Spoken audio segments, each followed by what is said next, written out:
सरकार नहीं बना रही है, इस बात की गारंटी कोई नहीं दे सकता। हम तो दुआ करते हैं कि बीजेपी सरकार ना बनाए, मगर अगर बीजेपी सरकार बना लेती है बंगाल में, फिर क्या होगा? फिर क्या होगा? सुनिए क्या होगा। अब जब बीजेपी अब तक सरकार नहीं बनाई है, तो आधे लोग मौजूदा पार्टी से बीजेपी में जा चुके हैं। जब सरकार बना लेगी तो पूरे उठकर बीजेपी में चले जाएंगे, फिर कोई नहीं आएगा बचाने आपको। आज किसके दम पर हम खुश हैं? किसके दम पर हम राज कर रहे हैं, हम ऐश कर रहे हैं? हम तो सोचते हैं जो मौजूदा पार्टी रूल कर रही है, जो मौजूदा सरकार है, वो हमें बचाएगी। तो सुन लीजिए, उत्तर प्रदेश के लोग भी ऐसा ही सोचे थे कि समाजवादी पार्टी हमें बचा लेगी, मगर जब बीजेपी सरकार आई तो समाजवादी पार्टी नहीं बचा सकी। मध्य प्रदेश के लोग भी ऐसा ही सोचे थे कि कांग्रेस हमें बचा लेगी, जब बीजेपी सरकार आई तो कांग्रेस नहीं बचा सकी। तो हमें इन राज्यों से सबक सीखना है। मैं ये नहीं कह रहा हूं कि हमें 294 सीट्स पर इलेक्शन लड़ना है, मगर हाँ, हमें एक प्रेशर ग्रुप बनाना है, हमें तंजीम बनाना है, यूएसएफ जैसा ऑर्गेनाइजेशन बनाना है, जिसकी एक आवाज पर आप सब जमा हो जाएं। दलित, मुस्लिम, आदिवासी, हिंदू, सिख, ईसाई सारे लोग जमा हो जाएं। एक आवाज देने वाली तंजीम तो होनी चाहिए। कल को मान लेते हैं कि बीजेपी सरकार बना लेती है और सीआरपीएफ रास्ते पे उतार देती है एनआरसी करने के लिए, और अगर हम और हमारे जैसे लोग, राफे भाई जैसे लोग, आपको मैं बता दूं, दिल्ली में शाहीन बाग बना था, आपको याद है? कलकत्ता के शाहीन बाग को पार्क सर्कस मैदान पे लगाया गया। किसी लोगों को पता नहीं कि उसके पीछे सबसे बड़ा हाथ हमारे राफे भाई का है। ये वो चंद लोगों में से हैं जो खामोशी से काम करते हैं। उनके साथ कांधे से कांधा मिलाकर अजहर सलीम भाई खड़े थे। ये वो लोग हैं जो ता जिंदगी 22 साल से बैक स्टेज पे अपनी जिंदगी काट दिए। हमने कहा कि बस अब ये दुनिया देखना चाहती है आपको स्टेज पर और आपको सुनना चाहती है। अब वो वक्त चला गया कि आप बैक स्टेज रहकर काम करें और जो लोग दलाली करते हैं वो स्टेज पर आकर के अपना नमक रोटी बना ले, अपनी घी शक्कर बना ले। वो वक्त खत्म हो गया है। तो आपको समझना है। आप सक्चर कमेटी रिपोर्ट उठा के देखिए। आपने सुना है सक्चर कमेटी रिपोर्ट 10 साल पुराना रिपोर्ट है ये। इस रिपोर्ट ने ये बताया है कि इस मुल्क में मुसलमानों का हाल दलितों से भी बदतर है, और उस रिपोर्ट ने उसके बाद सॉल्यूशंस तक दिए कि मुसलमानों के हाल को अच्छा करने के लिए ये काम करने हैं आपको। 1 नंबर काम ये, 2 नंबर काम ये, 3 नंबर काम ये। मगर 10-15 साल हो गए सक्चर कमेटी रिपोर्ट को, मगर आज तक उस पर अमल नहीं किया गया। आप बताइए, बंगाल से मुझे एक नाम बताइए, आप गौर से सुनिए, पूरे बंगाल से मुझे एक मुसलमान नेता का नाम बताइए जिसने ट्रिपल तलाक पर हमारी हक की आवाज पार्लियामेंट में उठाई हो। एक नाम बता दीजिए, मैं स्टेज छोड़ के चला जाऊंगा। एक नेता का नाम बताइए जिसने कश्मीर के मुद्दे पे आवाज उठाई हो। एक नेता का नाम बताइए मुझे आप। एक भी नेता का नाम नहीं है जिसने एनआरसी पे आवाज उठाई हो। हमें लॉलीपॉप दिया जाता है। क्या दिया जाता है? लॉलीपॉप। मुझे पसंद नहीं लोगों का नाम लेना, मगर क्या नुसरत जहां हमारी रहनुमा है? फिल्म एक्ट्रेस को बैठा दिया गया, मुसलमान खुश। देखो আমার নেতা যাচ্ছে, এটা আমার নেতা নয়, আমার নেতা রুহুল আমিন ভাই হবে ইনশাআল্লাহ। यूएसएफ जिंदाबाद, वाली रहमानी भाई साहब जिंदाबाद, भाईजान जिंदाबाद, यूएसएफ जिंदाबाद। अब आप देखिए, हमें बेवकूफ बनाना इन लोगों को बंद करना होगा। हमें बेवकूफ बनाना बंद करना होगा। अब मैं एक दिन, अब जो लोग हमारे अफ्तार पार्टी में टोपी पहनकर आते हैं और जो मुसलमान नेता हिंदुओं भाइयों को झूठ दिखाते हैं उनके दुर्गा पूजा में जाकर, हमें ऐसा नेता नहीं चाहिए। हमें ऐसा नेता चाहिए जो हिंदू बनकर मुसलमानों का फायदा करे और मुसलमान बनकर हिंदू भाइयों का फायदा करे। हमें ऐसे नेताओं की टोपी को उतार देना है। अब उतारेंगे इंशाअल्लाह। इंशाअल्लाह। और ऐसे नेताओं की जो दुपट्टा डालकर आती हैं, उनके दुपट्टे को उतार देना और कहना है नकली दुपट्टा डालना बंद कीजिए। हमें ऐसा नेता चाहिए, अगर आप सच्चा हिंदू बनकर भी आएंगे हम आपको स्वीकार करेंगे, मगर हमारा मजाक बनाना बंद कीजिए। हमारे इफ्तार पार्टी में आकर हमारा मजाक बनाना बंद कीजिए, हमारे ईद की नमाज में आकर हमें ये बात कहना होगा खुलकर अब, वरना वो वक्त दूर नहीं। मैं पार्ट सर्कस मैदान में खड़ा था, पार्ट सर्कस ब्रिज के सामने खड़ा था कलकत्ता में, अभी सरस्वती पूजा चल रहा था। और ये मैं हिंदू भाइयों से पूछता हूं सवाल, सरस्वती पूजा के 2 ट्रक सामने से आए और चिल्ला रहे जय श्री राम जय श्री राम, और हमें देखा हम कुर्ता पजामा पहनकर हैं तो गाड़ी वहां रोक दिया और हमें देख कर चिल्लाने लगे जय श्री राम जय श्री राम। मैं ये पूछता हूं पहला सवाल आपसे कि अगर आपको राम को याद करना है, और ये मीडिया वालों से मैं कहता हूं कि मीडिया में बहुत जोर कह रहे हैं कि बंगाल में राम के नाम से तकलीफ, मैं ये कहता हूं बंगाल में राम के नाम से तकलीफ नहीं, अल्लामा इकबाल ने शेर लिखा कि अहले नजर समझते हैं उन्हें इमाम हिंद। अल्लामा इकबाल इस सदी के सबसे बड़े शायर हैं, वो राम के बारे में लिखते हैं कि अहले नजर समझते हैं उन्हें इमाम हिंद। तो ये है हमारे लिए, हमारे दिल में राम के लिए इज्जत। मगर सवाल ये है कि राम का नाम अगर राम को पूजने के लिए लिया जा रहा है तो मैं भी कहूंगा जिंदाबाद, मगर अगर राम का नाम किसी को डराने के लिए लिया जा रहा है तो मुझे कहना होगा कि इसे बंद करना होगा, इसे बंद करना होगा। और इस बात को आप समझे, ये डिफरेंस है कि अगर अल्लाहू अकबर कोई अल्लाह को याद करने के लिए कहता है तो अच्छी बात, मगर अल्लाहू अकबर कोई किसी को डराने के लिए कहता है तो हम उसे कहेंगे कि आप बैठ जाइए, आप जैसे लोगों की इस कौम को जरूरत नहीं। इस फर्क को समझना है हमें। और आज यूएसएफ का गठन किया गया है, उम्मीद करते हैं, और बहुत दुख की बात है कितने कम लोग आए हैं। आज वक्त आ गया है कि हमें बंगाल की पॉलिटिक्स को चेंज करना है, ना सिर्फ बंगाल बल्कि पूरे देश की पॉलिटिक्स को चेंज करना है। इतने कम लोगों से काम नहीं होगा। उम्मीद करते हैं कि हमारी अगली आवाज में जहां तक हमारी निगाहें जाएंगी वहां तक लोगों का समुंदर लग जाएगा इंशाअल्लाह। बहुत बहुत शुक्रिया। उम्मीद करते हैं कि आप यूएसएफ के इस प्रोग्राम के साथ जुड़ेंगे और हमारे तरक्की के लिए, इस देश की तरक्की के लिए दुआ करेंगे। बहुत बहुत शुक्रिया। यूएसएफ जिंदाबाद, यूएसएफ जिंदाबाद, वाली रहमानी भाई साहब जिंदाबाद। शुक्रिया वाली रहमानी साहेब, তিনি অতি সুন্দরভাবে হৃদয়ের গভীরতা থেকে কিছু কথা বের করে আমাদের সামনে রাখলেন যা আমাদের হৃদয়কে স্পর্শ করেছে। ওনাকে আজকের এই সভার পক্ষ থেকে ধন্যবাদ জানাচ্ছি। এখন আপনাদের সামনে যিনি বক্তব্য রাখবেন তিনি আমাদের ইউনাইটেড সেকুলার ফ্রন্টে অন্যতম শরিক নেতৃত্ব মাননীয় রাফে সিদ্দিকী সাহেব, তিনি এখন আপনাদের সামনে বক্তব্য রাখছেন।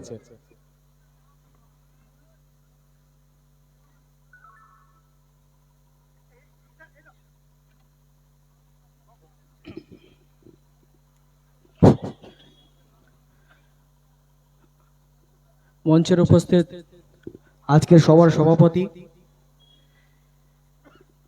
আমাদের ভাইজান শ্রী রুহুল আমিন ভাইজান, স্বামীজি, শামসুল হুদা ভাই, ওয়ালি রহমানি ভাই, আজহার সলিম সাহেব, আজকের প্রোগ্রামের অর্গানাইজাররা সবাই, সামনে উপস্থিত আমার ভাই, দাদা, চাচারা, আর যেখান পর্যন্ত আমার আওয়াজ চলে যাচ্ছে, ঘরের ভিতরে মাই বোনরা, ভাই দাদারা, নমস্কার, গুড ইভিনিং, আসসালামু আলাইকুম ওয়া রাহমাতুল্লাহি ওয়া বারাকাতুহু।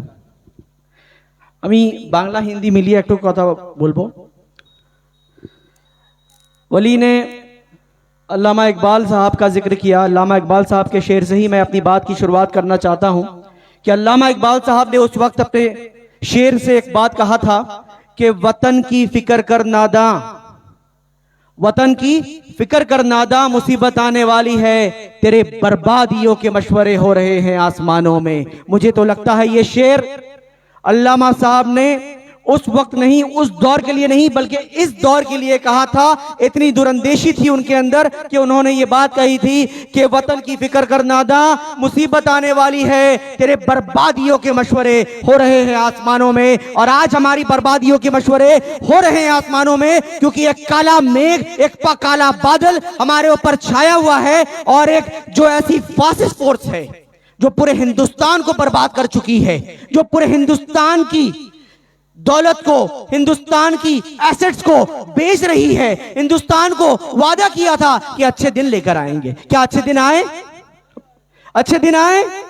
उन्होंने कहा था कि 15-15 लाख रुपए आपके अकाउंट में आएंगे। आया भाई किसी के अकाउंट में 15-15 लाख रुपए? बताइए, बताइए।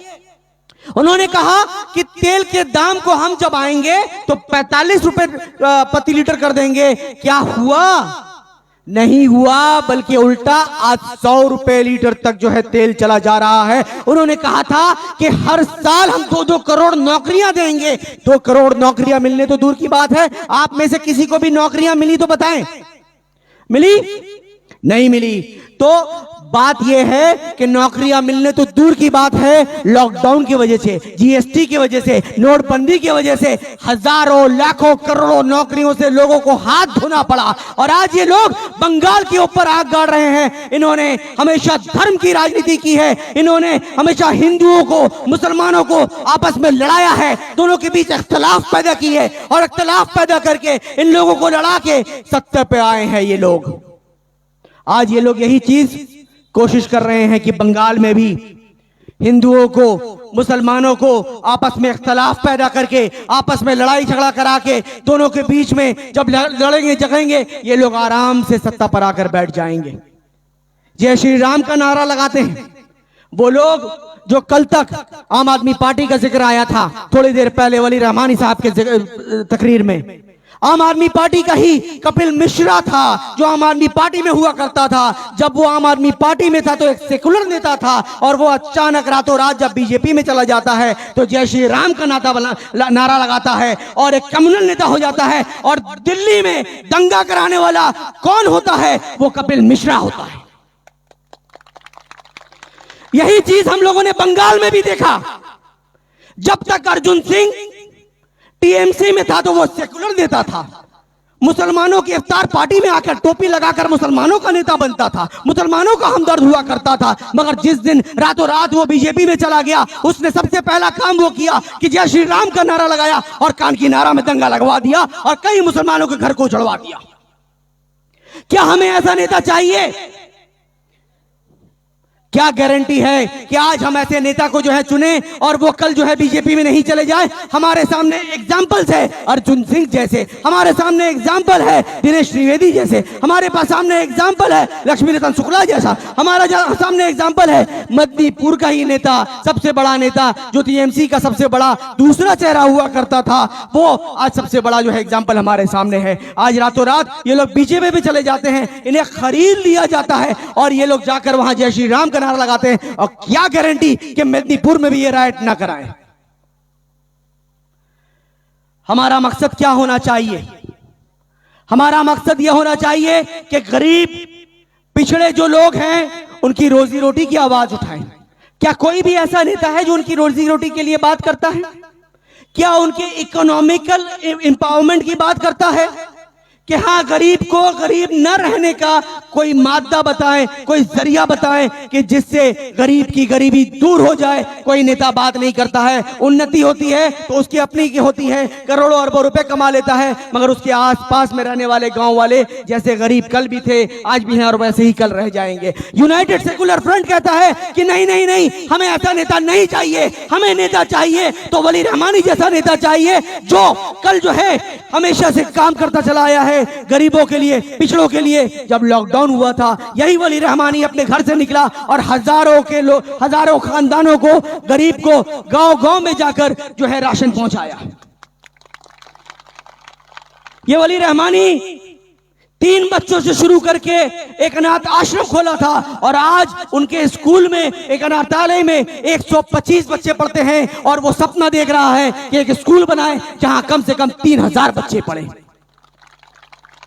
हमें नेता चाहिए अजहर सलीम जैसा आदमी जो पीछे बैठे बैठे काम करता रहता है, चाहे वो पाक सर्कस का एनआरसी मूवमेंट हो, चाहे कोई भी मूवमेंट हो कलकत्ता शहर में, ये आदमी पीछे से हेल्प करता है और बड़े से बड़े रैली, बड़े से बड़े आंदोलन में इनका सबसे बड़ा हिस्सा रहता है। हमें ऐसा नेता चाहिए, हमें नेता चाहिए तो आपके और हमारे भाईजान जैसे नेता चाहिए जो 11 साल से आइम्मा के बैनर में बंगाल के अलग अलग गांवों में काम करते चले आ रहे हैं, चाहे वो गरीबों के लिए हो, मजदूरों के लिए हो, पिछड़े लोगों के लिए हो।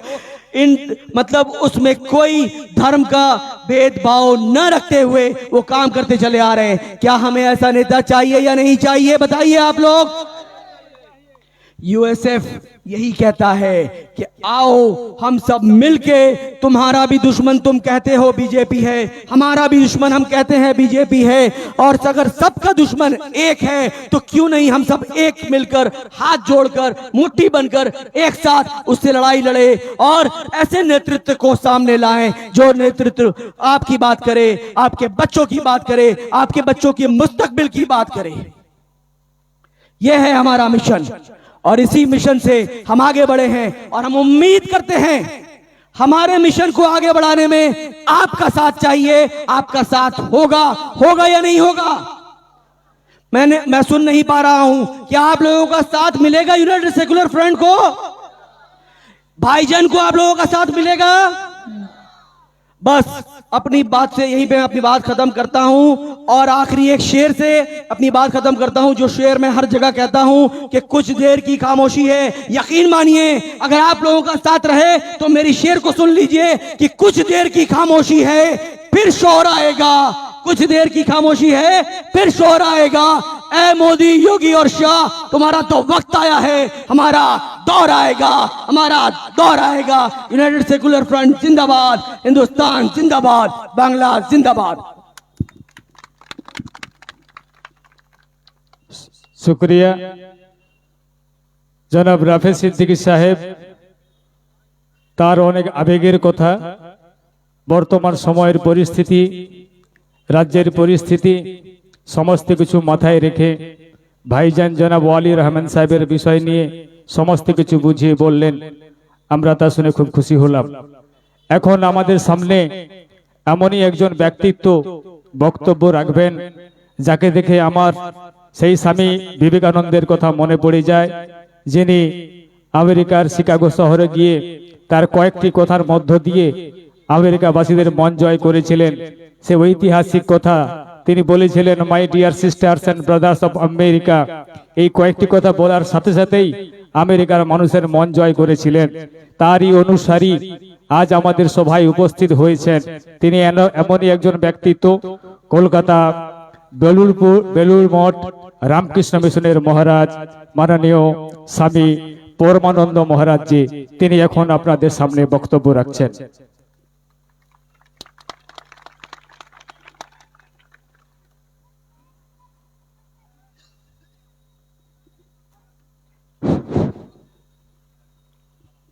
আজ এই জায়গাতে আইমার সংগঠনে আমি কয়েকটা নতুন জিনিস আমি সবাইকে শোনাবো।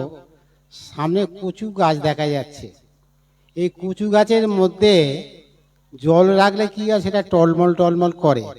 কারণ বর্তমান পশ্চিমবঙ্গের মানুষরা কিন্তু এই কচু গাছের জল যেদিকে নাড়াবে সেই দিকেই পড়ে যাবে, আর সেইটা পাওয়ার জন্য তারা আসক্ত হয়ে থাকে।